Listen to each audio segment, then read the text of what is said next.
Okay, so I want to talk a little bit about correlation. So we'll start by, of course, we're going to calculate correlation, looking at the formula for the covariance, and this is up here. The covariance looks a lot like the variance formula. Of course, the difference here is we're not squaring anything.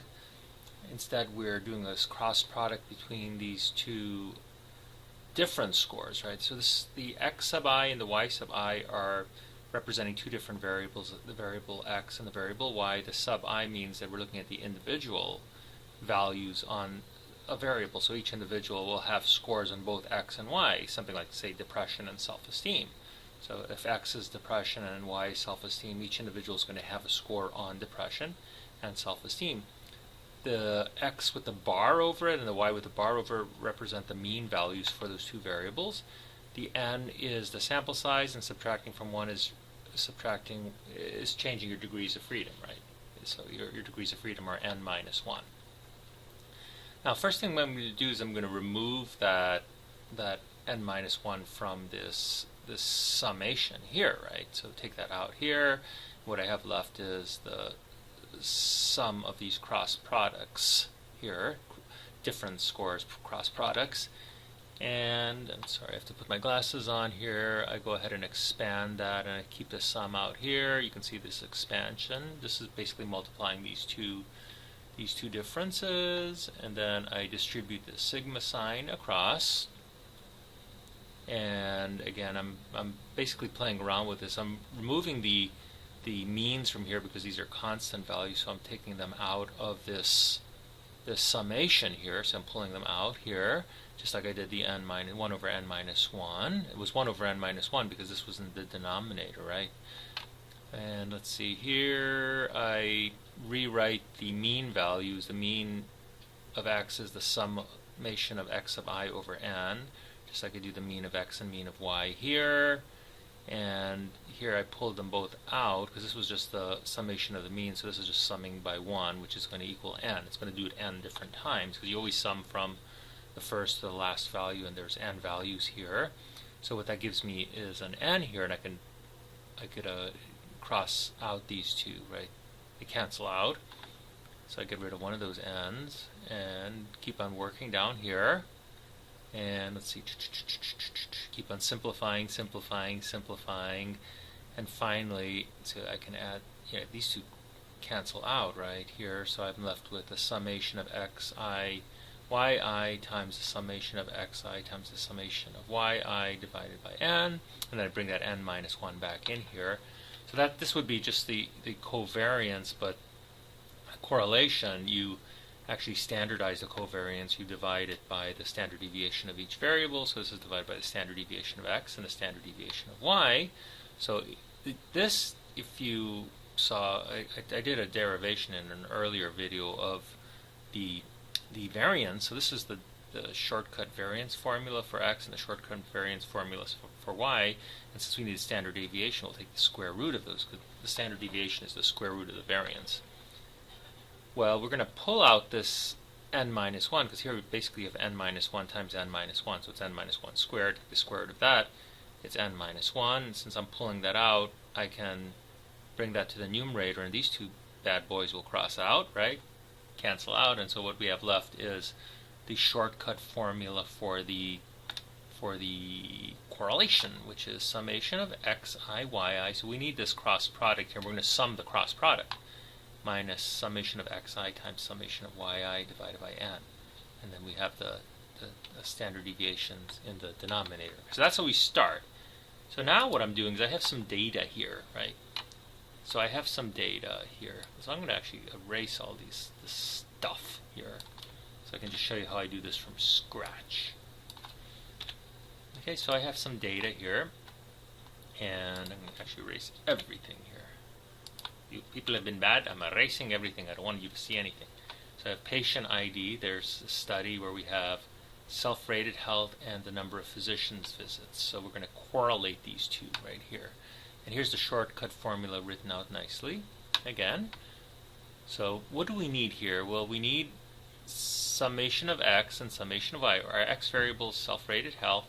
Our y variable is physician visits.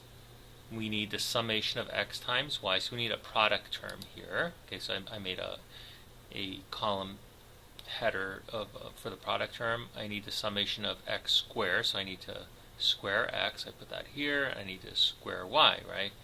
And I have these other ones that I need to fill into. So let's go ahead and do that. Let's create what we need. So first, we need sum of x and sum of y. So in Excel, all you have to do is hit auto sum, right? And that'll highlight an area and make sure these are the values you want. Notice up here in this little window here, you have a repetition of the formula. So I can just hit enter and I get the sum. So this is the sum of my x variables, which I need up here, right, in the formula. To get the sum of y variables, I'm going to drag this cell over. Notice I have that little cross there, and it'll give me the sum of the y variable. So I have sum of x, sum of y. Right? Now, let's see what else I need. I need x squares. Okay, so I need, because I have sum of x squared and sum of y squared. So to get this, I'm going to go to this function. It says insert function here, and I'm going to ask for power. Now, I have most recently used. You may not have this in there, so if you don't see power, go to math and trig and find power. And it's going to go in this cell here, so I hit OK, and it asks me for the value I want to take the power of, and it's going to be this value here. So notice how I don't write the value in manually, but instead I highlight that box. So this was going to allow me to use that dragging function again. And I need the power. So squaring something is to the second power. Hit OK. So this gives me 5 times 5 is 25, right? And I just drag these down so it'll give me all the remaining powers for what's in column B, right? So like here, this is 4 squared is 16. Now I also need the power of the y variable, so I'm going to see if I can drag this over and will it do the same. I'm hoping that by dragging this little box, the corner of this box over, it'll give me the power, the square of the value in this cell here, since it's next door to the x variable. Let's see if that works. So that would be 4, right? And it is. All right, it looks good. And let's look inside here. It says power C22. So this is C2 to raise the second power. That's exactly what I want. So I can go ahead and drag these little suckers down here. And I get all the powers. Now I need sum of the x squared. So these are the x squared. I need to summate them across all these different values. So I'm going to drag this bad boy over here. And same for the y. And that's that. So now I have the sum of x, sum of y, sum of x squared, sum of y squared. So I need sum of x times y. So this is looking for a product term. So I need to create a product term here. So anytime I'm going to do a calculation manually, not using the ones that are already prepared for me, I'm just going to hit a little equal sign, right? And see it shows up here too. And I want to multiply two cells. I'm going to multiply this cell. Notice how it shows me B2. And I use the little asterisk sign for multiplication, and I'm going to multiply it by this cell, C2.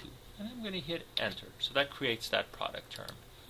And since I want the product for all of these, I'm going to drag these down here.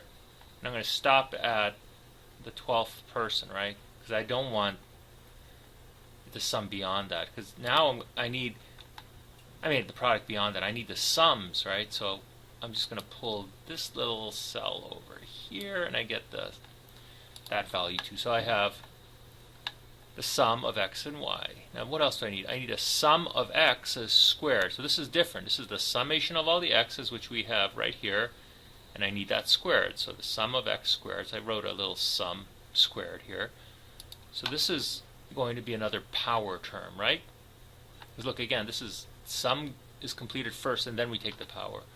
So I'm going to do the power function. Now, since I've already done this, I can go under all most recently used, and I'll find power there. And I just want the power for this cell right here, so 40. And I'm going to square that and hit OK. It gives me 1600, and I should be the same here. Let's see, this should be the square of 42, so let's double check that. Power C14.2, and that is indeed C14.2. So we have everything we need here. Everything we need here. So let's see if we can create this formula here. Well, I'm going to just start by making the numerator. So numerator So the numerator, it says it's the sum of xy, which I have right here. It's 128, right? So let's do this. See if I can do this. I put an equal sign in here. Put in this. So it's F14. Ooh, it's like an F14 aircraft. Minus. So now I need to do this ratio here. So I'm going to put a parentheses here, and I need another parentheses for the product term, right? So I'm going to do sum of x, because it says it's sum of x and sum of y should be B14, not 15. Oh, I'm glad I showed you this. I did this on purpose. So I can change this here. That's what an error would be. There you go, that's better. And I hit this, and it gives me minus 12. That's a correct value. I knew that was the correct value from doing this earlier. So I need the denominator.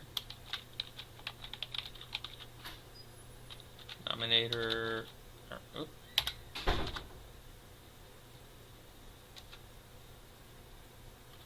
Alright.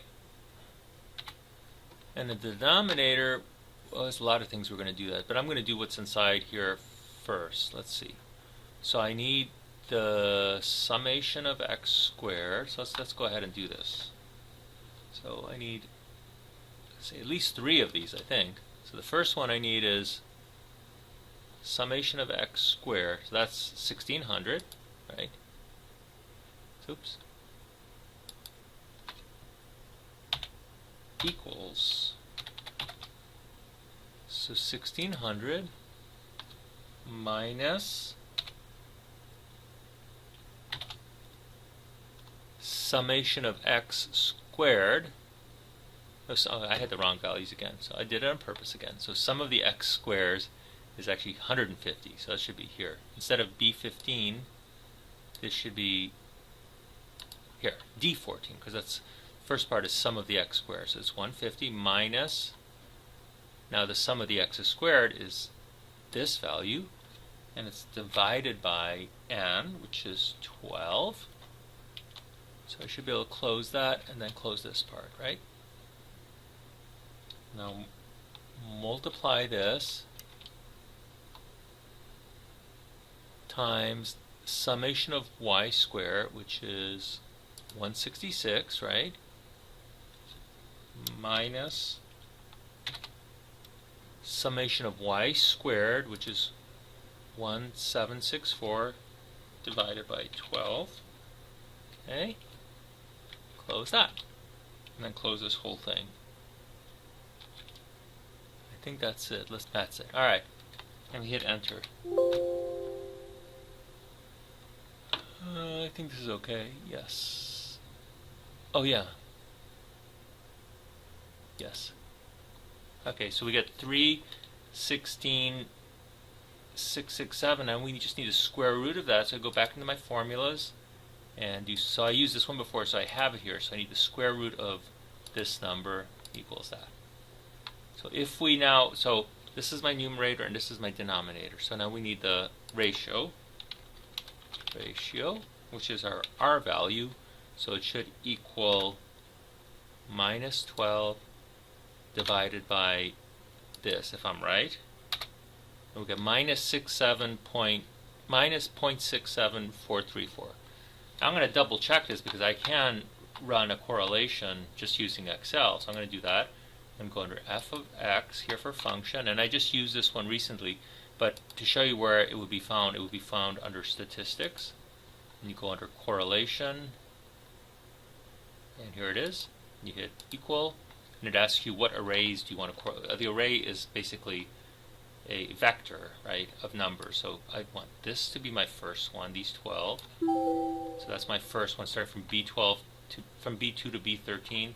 And the second one will be here, from C2 to C13, and I hit OK. Now look at this. I am a genius. Yes. So that's how you run a correlation analysis using Excel. Now I'm not a genius. I'm just a dude who likes to ski and likes to play tennis and likes math. Thank you. Bye.